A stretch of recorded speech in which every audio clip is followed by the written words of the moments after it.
It's a lousy test. But it's what every Jedi does. Exactly. Look, you want a real test? Name it. Okay, I'll make you an actual test. And then we'll see what you really learned.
Greetings, Bucketheads! Mavar Tigar.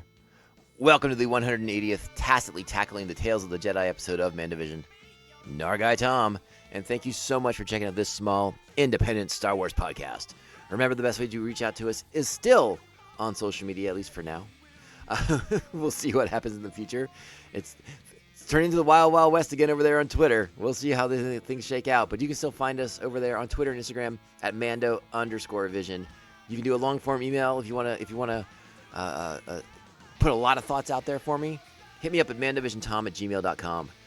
Make sure to like, subscribe, follow, and share this show with all the Mandalorians in your covert. Well, how is everyone doing? As this episode drops, it will be Halloween. So happy Halloween, Bucketheads, Buckethead Nation. Hope you have a great trick-or-treat out there tonight. You know, maybe over the weekend you went out to a shindig, had a little party, had a little adult party, a little adult beverages, a little adult trick-or-treating. Is that a thing? I don't know. Or maybe tonight you're taking the kiddos out and you're gonna stroll the neighborhood and get all the Twix bars you can handle, and share them with me because I enjoy a good Twix bar. So happy Halloween! Have a great night out there. Be safe, but have a lot of fun. All right, but in a safe way. Safety, sort of the key thing for Halloween, right? Be careful out there. Watch out for the weirdos.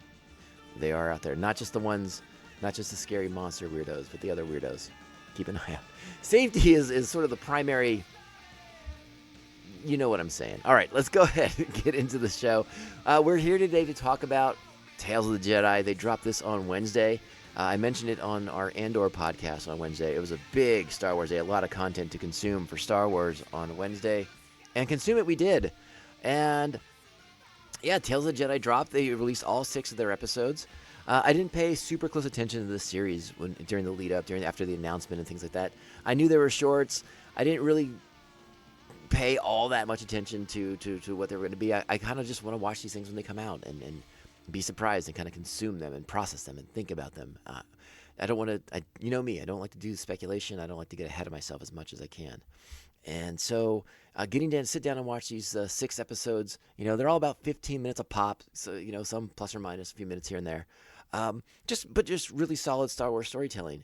But a lot of the internet, a lot of the fan base worked up again. This is sort of, this has kind of become a norm amongst us Star Wars fans where we get real worked up about something when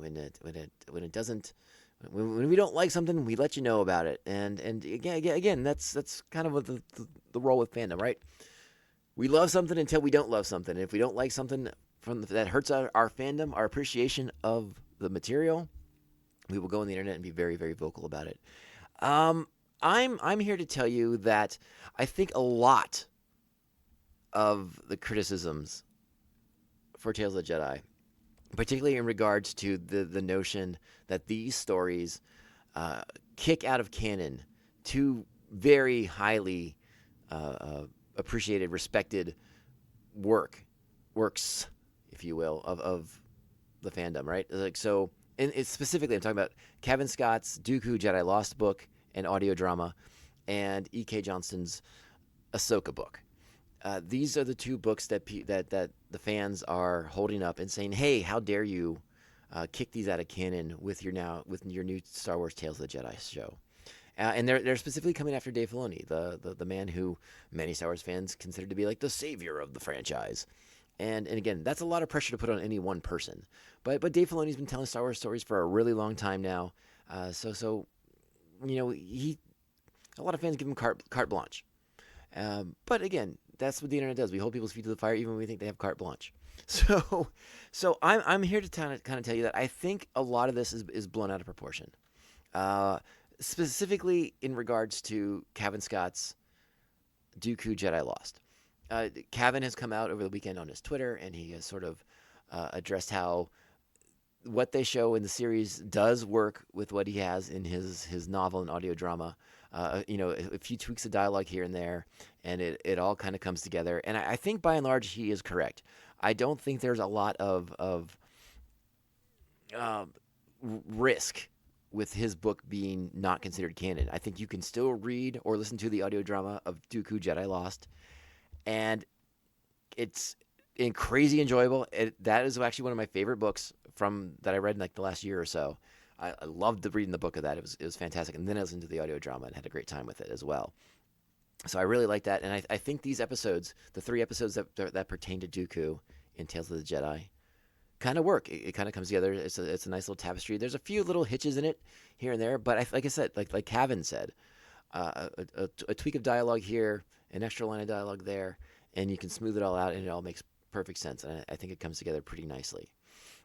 In E.K. Johnston's portion of this, for the Ahsoka episodes, the 3 Ahsoka episodes, the first 2 Ahsoka ones, well, I guess we have to kind of keep it all together, right? Because there is sort of the notion that Filoni's going back and changing things and altering things. And he had worked with E.K. For the Ahsoka book on sort of outlining what it was going to be and sort of Ahsoka's journey in that novel. Now, the details were left to E.K. Johnston, and she did a phenomenal job. That book is exemplary. The Ahsoka book is pretty fantastic stuff. So the fandom is very much up in arms about the idea that the final episode of this season of Tales of the Jedi, Resolve, is decanonizing that book. And there are some rougher edges to kind of smooth out if you want to make these things work harmoniously, if you want to keep EK's book in canon, which I think we all do, and make the story that Dave Filoni's telling work as well.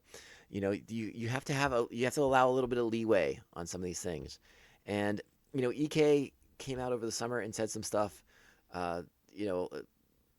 allowing for the show to exist and saying, no, I think everything's going to be just fine. Let's not get worked up here.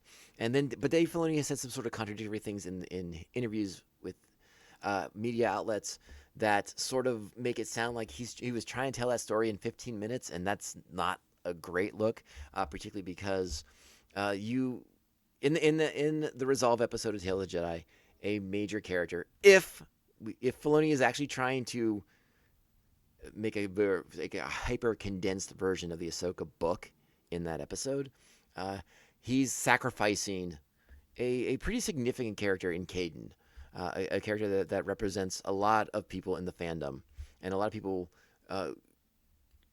grew to become very, very much attached to. So the idea that that book's not going to be canon, and that character in particular will not be canon anymore, I understand why that's very, very upsetting to people. And I think they have a right to be upset, and I think they should be upset if that's the case. But I urge caution. I think there's a way that these things all do work together. It's a little bit hinkier in Ahsoka's case, and this is not the first time that Filoni's changed and kind of altered a few things to suit whatever story he's trying to tell at the time. This happened very much with Caden. Excuse me, not Caden. With Kanan Jarrus in the Kanan comic book series. This sort of was the origin of Kanan before Rebels.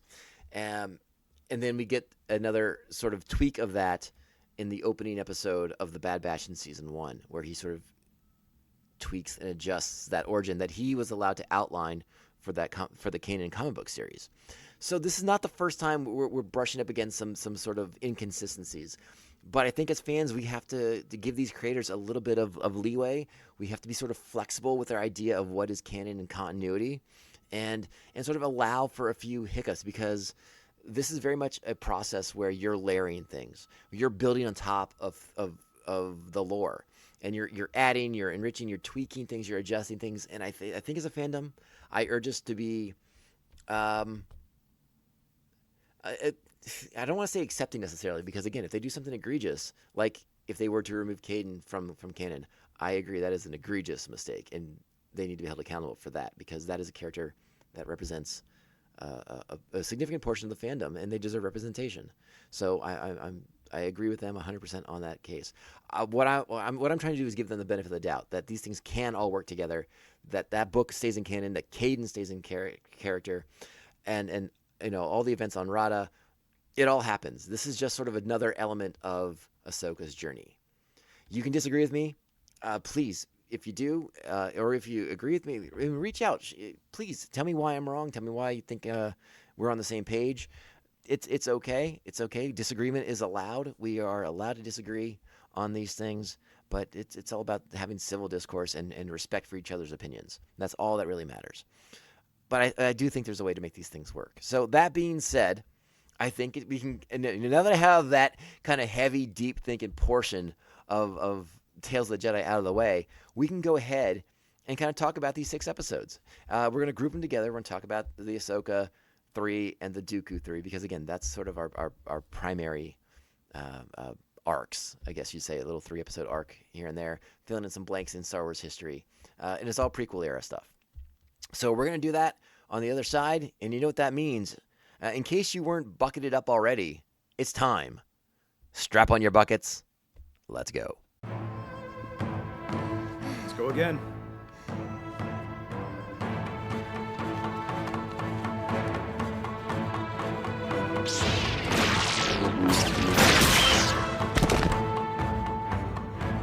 Again.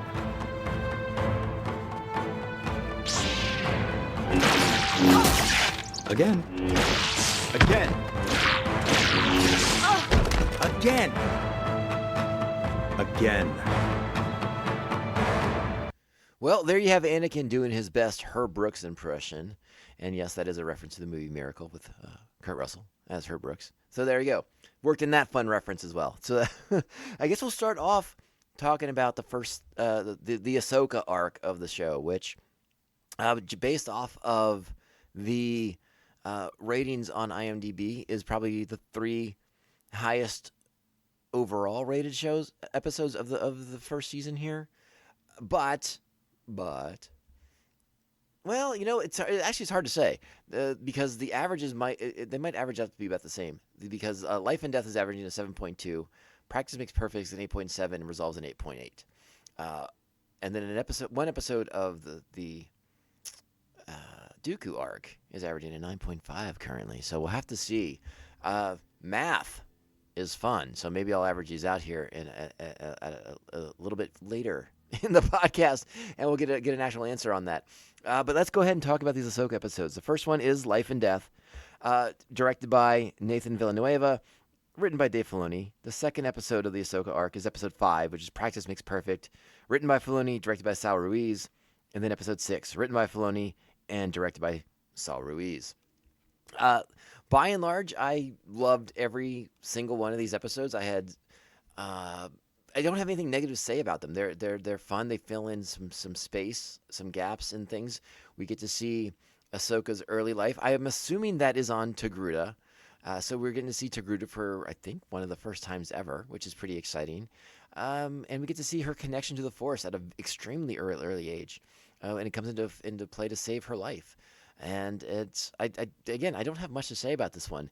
It's wonderful. It's beautiful. It's about a mother and daughter bonding, but also finding out that your daughter is destined for bigger things, destined for other things when they hear the word Jedi at the end of the episode, and they know that probably means that they don't have much more time left with their daughter if they're going to do the responsible thing and let her sort of grow into her potential.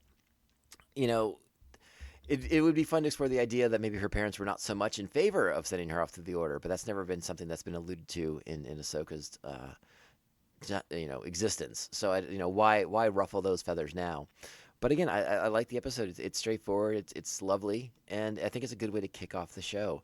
And just again, you sort of highlight the connection that Ahsoka has to the Force, and her ability to sort of bond and commune with massively dangerous animals through the Force, and sort of this inherent bravery that she has about her, and the way she sort of carries herself even as a 1-year-old infant. So I like this one quite a bit. I thought it was a strong opening, no doubt about it. And yeah, I don't know. I'll just leave it at that because how much more can you say about a baby Ahsoka? I mean, except for the fact like we do continue the trend of now putting baby versions of all the characters out there. That seems to be like one of the running gags on the internet is like, oh, baby this and baby that for Star Wars characters. Like, baby Wookiees are fun too, and baby Wookiees are adorable. Let's not be hasty with that, all right? But yeah, a strong opening number here. My favorite episode of the Ahsoka arc is actually the second one here. The Practice Makes Perfect, the one we've played the 2 sound clips from. I like what I really like about this is it's probably the biggest Star Wars The Clone Wars reunion episode to date. This has all the familiar characters, the voice actors, I should say, back. Not just Ashley Eckstein as Ahsoka, but we get Matt Lanter as Anakin Skywalker and D. Bradley Baker as Rex and James Earl Taylor as Obi-Wan. So it's really nice in that regards. I did enjoy it. But what I also really liked about it was sort of the updated character models they used in the episode. Excuse me. It was slightly. This is not a technical term, but it's slightly less cartoony for a cartoon than Star Wars: The Clone Wars is. You incorporated Ewan McGregor's Episode 2 mullet. You sort of made Ahsoka less of a cartoony kid. And more of I don't know, just more of a. You can't say realistic because again, it's an alien design, but again, it just looked more natural as opposed to sort of like the extended hyper reality that is animation, right? So I like that they had these new character models. They put these new character models into place, and then because we're telling a story that's very early in Anakin and Ahsoka's relationship, while we're doing the training montage, the training sequence around the Jedi Temple, we also get to see a lot of familiar faces, a lot of Jedi that we haven't seen in quite some time. Kind of come back, even if they were just background characters, I'm a gonna die is in one of the scenes in the background talking to another Jedi Master. I think it was Oppo Rancis. No, it was darn it, I'm drawing a blank now. But again, you see all these familiar people, and Plo Koon's in these scenes. Yoda, all these great characters. But I like this episode because again, it highlights Anakin in a very different way than the way we saw him in the films, and that's always been one of the strengths of Star Wars: The Clone Wars animated series, was sort of a whole new perception on who Anakin was as a Jedi. That Anakin questions not only the philosophy and the strict coda of the Jedi Order, but he questions the training methodology too, like how it's not functional, it's not real world applicable. So he devises a new training that reflects the state of the galaxy that they're in right now, which is a galaxy at war, where things are unpredictable, where you don't know, patterns of a training droid are easier to figure out than the random actions of a live soldier. So you have this a fairly intense training sequence where the 501st is basically just blasting Ahsoka with stun bolts in an effort to sort of get her to reach a new level of perception and defense. And obviously it comes into play as they sort of foreshadow at the end of this episode, because it comes into massive effect in season 7 of Star Wars: The Clone Wars, when her and Rex have to face the entire 501st on their own to escape from Order 66. So it's a really fantastic sequence. It shows Anakin in a great light as a mentor, as a teacher, giving Ahsoka the tools that she is going to end up using to escape Order 66, to survive Order 66.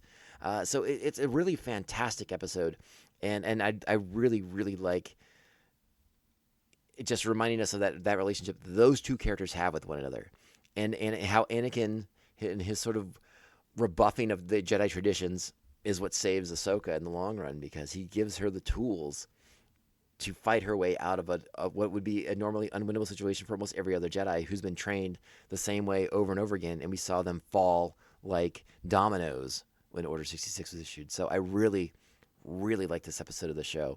I should mention also as well, it seemed like the way the episodes aired, the 1 through 6, it does seem like there is sort of a loose chronological order of the episodes. So from Ahsoka's birth, then we go into, and again, this is sort of the thing. Like, it was presented to me this way, that this is chronologically telling stories, but that would also imply that Dooku and Qui-Gon have a different thing going on. Like, their relationship wasn't quite as old as I thought it was, or they're younger than I think they are in that episode. So if you guys know anything more about that, let me know.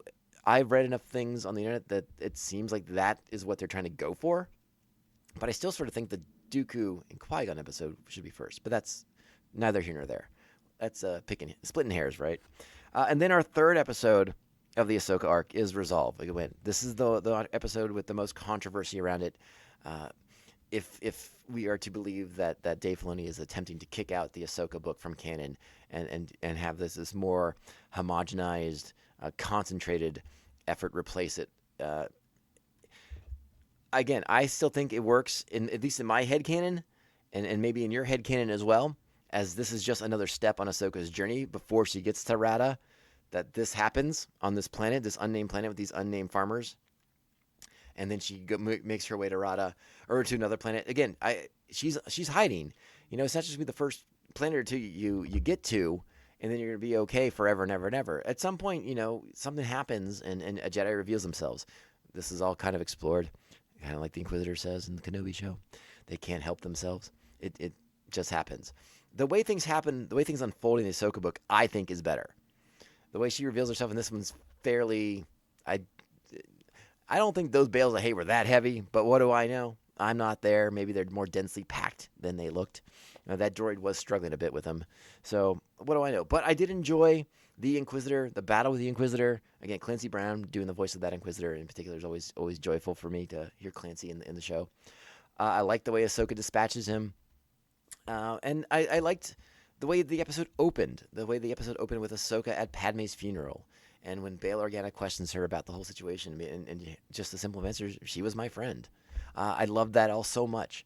So that was a really great way to kind of open the episode. That really kind of got me in the feels right there. And the way, the sort of awkward exchange that Bail Organa's having with Ahsoka, even though she's not present, and those clone troopers think he's talking to them. All good stuff. And again, as a fan of the Ahsoka novel, I did have my concerns watching the episode for the first time, trying to wonder if they are kicking out the Ahsoka book from canon. But again, I think you can make it work if you allow a little leeway, a little latitude, and your headcanon can make the adjustments that it needs to make to have this episode and the Ahsoka book work together. But let me know your feelings on that. Again, reach out. Tell me what you think. Am I way off base? I don't know. But yeah, as I said, all three of these are super solid. They're really enjoyable. They're really, really good storytelling going on in them. But Practice Makes Perfect is my personal favorite of the Ahsoka arc. So that's what I'm going to say about that. All right. We're going to take a little pause, and then we're coming back with the Dooku arc. Be right back. I heard of your report to the Council. Tell me about this mysterious attacker on Tatooine. I encountered a highly skilled warrior, one obviously trained in the Jedi arts. And you believe it was a Sith Lord? Yes. I gather the Council was not eager to validate that conclusion. No, they were not, Master. I've been warning them about the coming darkness for years. So there you go. That was a clip from The Sith Lord. That was episode 4, the third episode in our Dooku arc. And we'll get to that one in due course here. But let's go ahead and talk about some of the particulars right here. The Dooku arc consists of the episodes 2, 3, and 4. Episode 2 is Justice, written by Dave Filoni, directed by Saul Ruiz. The third episode is Choices, directed by Charles Murray, written by Charles and Elan Murray. And I think Filoni has the story by credit on that one. I'll double check. And episode 4, the third episode of the Dooku arc, is The Sith Lord, directed by Saul Ruiz, written by Dave Filoni. And that episode is chock full of an incredible cast of Star Wars actors and even some behind the camera talent as well. So we'll talk about that one, like I said, in due time here. What I like about the Dooku arc is it sort of puts like a pinpoint on a lot of stuff from the Dooku Jedi Lost book and audio drama. That audio drama does a great job of showing why Dooku will eventually leave the Order. It does a good job of showing how he begins to mistrust the political system, the Republic itself, and he starts to see the flaws and cracks in the Jedi Order. And there's a lot of stuff in there. These first 2 episodes, Justice and Choices in particular, act as a way to sort of focus that even a little bit more specifically, to kind of highlight his distrust of the Republic, of politicians. And then in Choices, it focuses on the distrust that he's starting to have with the Jedi Order, with the Jedi Council in particular.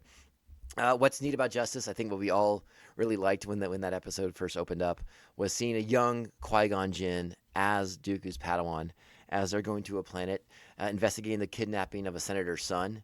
And we find out that this planet is being, these villages outside of the capital of the planet are starving. They're racked with poverty. They're not given any food. And this is that senator's fault. So the villagers had kidnapped the son to draw attention to their plight. And Dooku and Qui-Gon side with these villagers. And to his credit, the senator's son vows to get his father to give these people aid and to not let his people starve anymore. So it's a pretty straightforward episode. Lots of good lightsaber action. But you see Dooku dance with the dark side in this episode at the end of it, as he almost brings his lightsaber down across the senator's head and ends that. Dooku has little time for the corruption of the Republic, and this is another example of him seeing that corruption first and foremost. But it is a young Qui-Gon that steadies his hand, that calms him, that walks him back from crossing that line in this particular instance. In the third episode, in Choices, we see an older Dooku, now without Qui-Gon Jinn at his side, but on a mission with Mace Windu to investigate the death of another Jedi Knight. And again, they find the corrupt political system has caused a situation, has caused these royal guards to turn against the senator, and they thought the senator was trying to rally the Jedi to kind of keep the people suppressed, kind of keep the exploitation of their planet happening, to line the senator's pockets. So again, they root out corruption. This is another piece of Dooku not wanting to support seeing the corruption of the Republic. It's just another example of that. But also now it turns to the Jedi as well, because after they get back, after successfully solving the murder of the fallen Jedi Master, Mace Windu is promoted to Jedi Council, and Dooku questions all of that. And it's because Dooku and Mace Windu are actually a wonderful contrast of each other. Mace is rigid, by the rules, by the book guy. Dooku allows for a little bit of the living force, right? Like, this is something that Qui-Gon has picked up from him. So that's what drives Dooku to follow the leads, to follow the mystery and unravel what's going on that planet and what caused that Jedi Master to be killed. Their original directive was just to bring the body back, but there was more to it. And would Mace Windu have followed these things up if left to his own devices? I tend to think he would have, because the whole situation was fishy. But it shows the differences between the way that these two Jedi Masters operate, and then Mace being the one who's rewarded with the seat on the Council because of his by the bookness. So it shows Dooku's lack of trust in the orders of the Jedi Council now too, realizing that they seem to be just pawns of the corrupt senators and politicians and the bureaucracy that is the dying Republic. So it's nice in that regards. Again, it just sort of puts a pinhead on things that we know about Dooku already that were really touched on in greater depth in the Dooku Jedi Lost book and audio drama that I do highly recommend. And then we get to the third episode of his arc, which is episode 4 of Tales of the Jedi, The Sith Lord. And this is the episode that is just filled with everything. Not only do we have Liam Neeson as Qui-Gon Jinn, we have Bryce Dallas Howard voicing Yaddle, we have Ian McDiarmid as Palpatine. It's fantastic. It's good stuff. And Yaddle, a character that had been largely forgotten since the recanonizing after the Disney acquisition, right? Yaddle had a fate, had more of a history in the old expanded universe. It's been thrown out the window, and she had kind of become a forgotten character. This is really our first time seeing her in new canon since The Phantom Menace. And not only do we learn that she doesn't speak like Yoda, she speaks like Bryce Dallas Howard. How about that? No, it's a really nice touch. I liked that. And I sort of appreciate the fact that Yoda, his speech pattern is very unique to Yoda. So I like that very, very much. I like her interactions with Dooku and Qui-Gon. I like her pursuit of Dooku, knowing that something's going on, something is suspicious, something is afoot. The great moment of her when you think Dooku's killed her and she raises that door up with her last breath, the Force as her ally. So many great moments in this episode. This is probably, well, again, this is a slippery slope. You don't want to say it's the most Star Wars-y of the Star Wars shows, episodes of Tales of the Jedi, I should say. But it's a really nice episode, and it does put a bow on Yaddle as a character, but it also sort of cements Dooku going to the dark side, going to Palpatine, and being the next apprentice, right? Being the next one up, because they talk about Maul. Because this episode starts during the events of the Phantom Menace, right?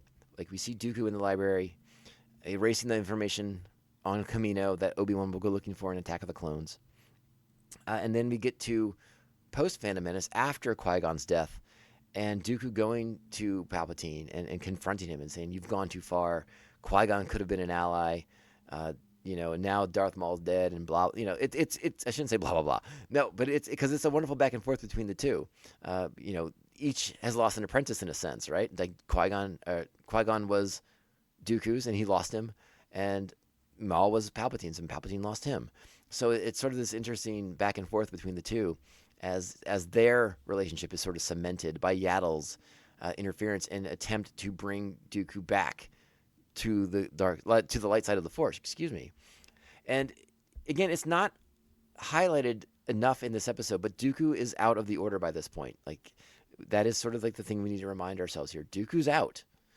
He still has privileges, though. Like Yoda had made it clear that he could kind of come and go as he needed, as he pleased. It had been intimated that he had met with the council on occasions after becoming the Count of Sereno, and that's the thing we have to keep in mind. That's where a lot of people are sort of bumping up against this story, kicking the Kevin Scott Jedi Lost book out of canon.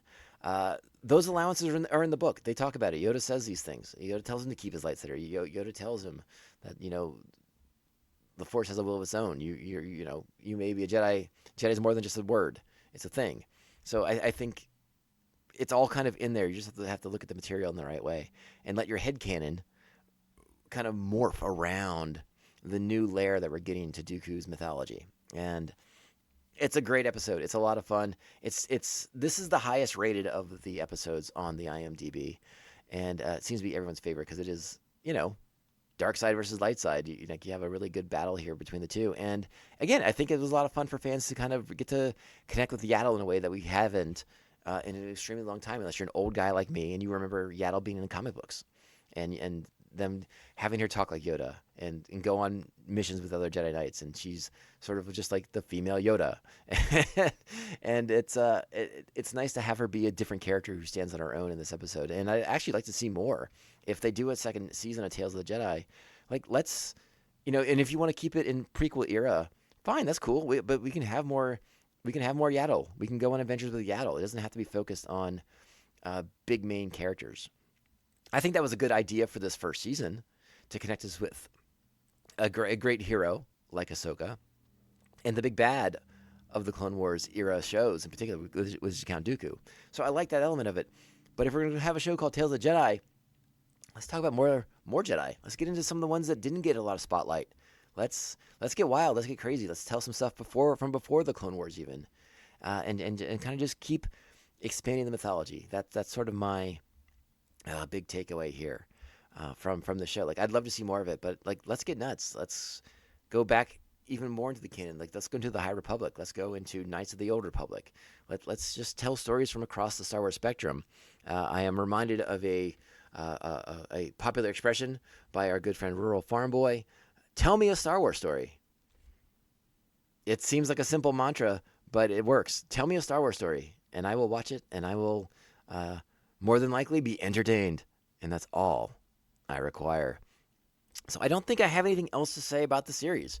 I plan on rewatching it again here very, very soon. It's delightful. It's entertaining. It's a lot of fun. It's a Star Wars goodness. It's a darn good Star Wars story. So I hope Rural Farm Boy is happy, because I am too.